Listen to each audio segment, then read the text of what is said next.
And a lovely nighttime view of downtown Boston, the modern Athens, as we welcome you back. You have to like what we're seeing from Bradley. How about his first half? Just easily surpassing his average point total. On pace for a monster game. Too bad he can't score like this every night.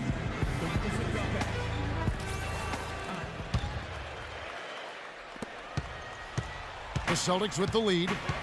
A big change for the Nets, who stormed up the leaderboard in the East and even had a chance at taking a very tough Atlantic division last season. They actually were in the picture for the title until the end. So for Brooklyn now, the front court trio of Pierce, Garnett, and Brook Lopez. Jaren Williams and Joe Johnson at the 1 and 2. And the shot clock expires. 24-second violation. Block shots, a stat that sometimes doesn't tell the whole story. Big-time shot blockers aren't always elite defenders. And then the opposite is true. Their block shot totals don't quite capture that great impact they really have defensively. And I think when you look at Hakeem Olajuwon, I mean, the numbers show that he was a phenomenal defensive player.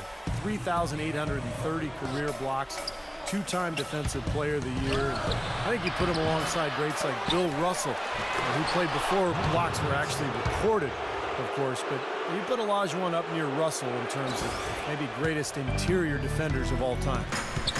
And the Nets' first goal going forward this year is to make that jump into the best team in New York and the rest of the division. Steve, a lot of strong teams in the Atlantic, but they do well against them. Yeah, last year they had the best interdivision record than anybody in the Atlantic. So, you know, if you can take care of business within your division, it always puts you in a good position down the stretch. Now here's Williams after the miss from Bradley. Williams dishes to Pierce. Back to Williams. 6 on the shot clock. He kicks it to Garnett. And it's good. Assisting on the play was Williams. Williams has got his 3rd assist on the night. Some big points there. I mean, they got him on a nice play to get the ball right to the bucket. That's what they're looking for down the stretch, Clark. More of the same. Get it inside. Time called here. The Celtics decide to talk it over. Well, he wants to get everybody on the same wavelength, that's for sure. And he may change up some things here as well. Looks to me like he saw something that wasn't on the plan and picked now as the time to address it. I don't have a problem with that. Let's go quickly over to Doris Burke for an update. Thanks, guys. I got a chance to hear what Jason Kidd was saying to his team. He thinks they can find much better shots than what they've been getting if they just slow things down a bit. They've been far too impatient on the offensive end for him. He also wants them to play very physically. Impose your will on them, he said. Let them know who they're up against. Those are likely not the last adjustments they make today, guys. There's still time left in this one. Back to you, Kevin. Thanks a lot, Doris. Now here's Sullinger.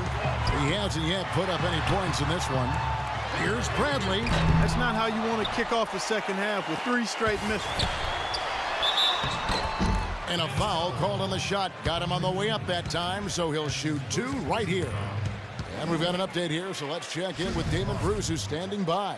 All right, Kevin, let's see what's happening around the NBA right now. For the Clippers, a loss to the Thunder in Oklahoma City. Their scoring leader, Blake Griffin. And the Denver Nuggets are leading right now against the Bulls. About halfway through the second in that one, Kenneth Faried is their leading scorer. And that'll be it for me here in the studio.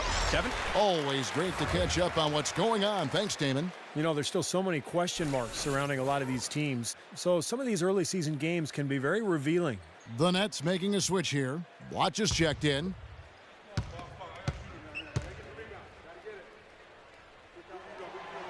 And so Bradley nails both of them.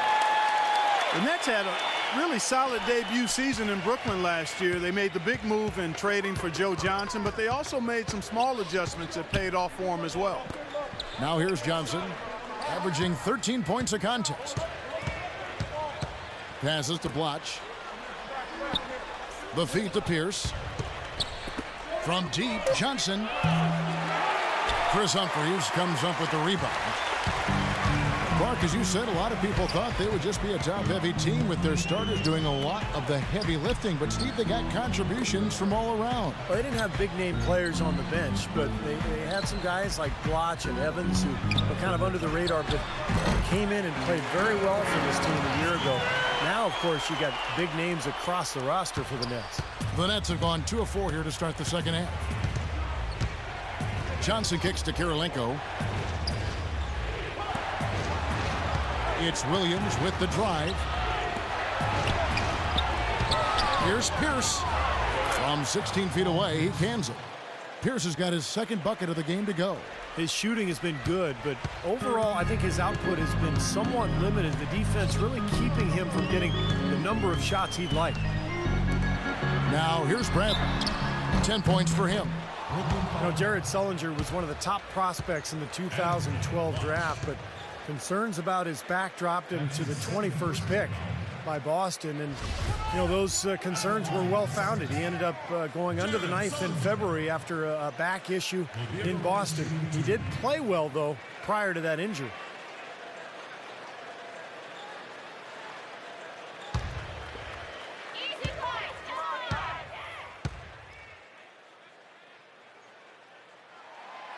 First one falls for him. Back to Sullinger. He'd been playing pretty much all season in pain, showing a lot of grit and toughness, I thought, Clark, as the season wore on. Yeah, Kevin, and the good news as his back recovers is that his game was never really based on his leaping ability. His game is low to the ground, based on savvy and skill. He's strong, powerful, and again, very skilled. So the recovery prognosis is good, and I think he's looking forward to a long and productive career. He's a really good basketball player. Well, you know, last season, I think officially brought the immediate championship aspirations of the Celtics to a close. The 7th seed in the East, dispatched in the first round by the Knicks. The rebuild was on in full cycle. Now here's Johnson. Shoots and out of bounds as the Celtics gain possession. Let's take a look at Gerald Wallace. Some stats for him, how this year is going for him, averaging 5 points per game, 4 rebounds, and 2 assists. And when you take his overall contributions on the whole, he's been putting up some pretty good numbers, but I think he can do more. And Steve, sometimes that's just part of the game, weathering periods where your stats might not show all of what you're doing on the floor. And back to the Celtics, making the playoffs, sure, but, you know, not like Steve back in 08 or 2010. Well, this has been a phenomenal era, you know, with KG and Pierce that is now a thing of the past. But look, they've hoisted a championship banner, very close to another. But it's just time to move on, and that's just the way it is in the NBA. These things go in waves, and the Celtics now in rebuilding mode. Boston's gone 0-2 from deep to start things here in the second half. And Doris Burke has something for us. Hey, Doris. Yes, guys, the Brooklyn Nets going all in this season. With a team payroll of about $100 million, they have an additional luxury tax bill of around $75 million. Guys, the owner's sparing no expense in constructing this roster. But no question, a high burden of expectation for what they'll achieve. It's championship or bust. No doubt about that. Thank you, Doris. Now, here is Humphries. Rajon Rondo missing his last shot. After shooting a little over 50% in the first half, which is excellent, they find themselves struggling here in the second. They're still on top, but the shooting percentage has gone south. Terry kicks over the watch. It's Kirilenko on the wing. He dishes it to Terry. On the wing. And he overshot that one, missing. That's not a sight you see very often. I mean, he has a great feel for that jump shot, especially when he's open. And it's going to be 2 free throws. Drew contact on the shot. That was a year that Gerald Wallace would like to forget. After signing on to be part of the new look Nets, Wallace just didn't live up to the numbers that they were hoping for, and eventually was traded on to Boston. Going back to Wallace last season, Clark, his second worst shooting season in his career. Well, you'd have to go back to his 3rd season in the league, really, Kevin. And the Nets acquired him from the Blazers in exchange for the draft pick that became Rookie of the Year, Damian Lillard. And the first one at the line is good. Well, Gerald Wallace still a good player in this league, but not quite the defensive lockdown defender and difference maker that he once was.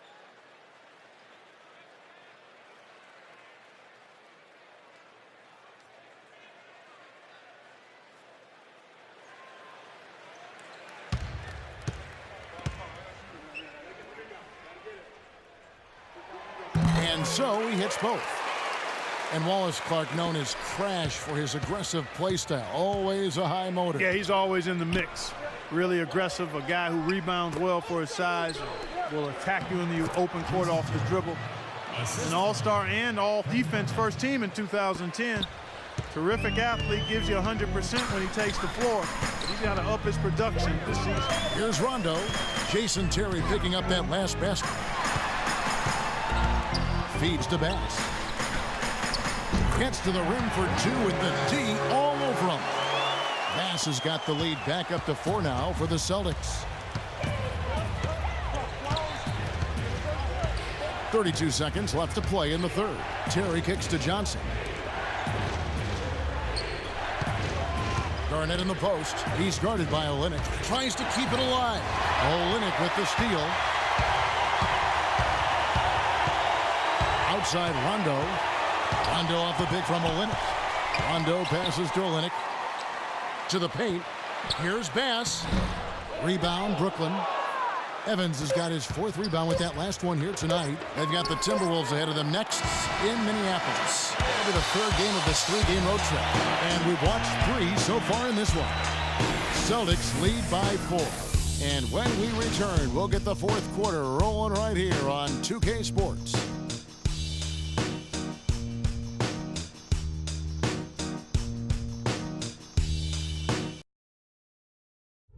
Next Wednesday, November 27th, Steve Nash and the Los Angeles Lakers take on Darren Williams and the Brooklyn Nets live from Brooklyn. It's the real deal.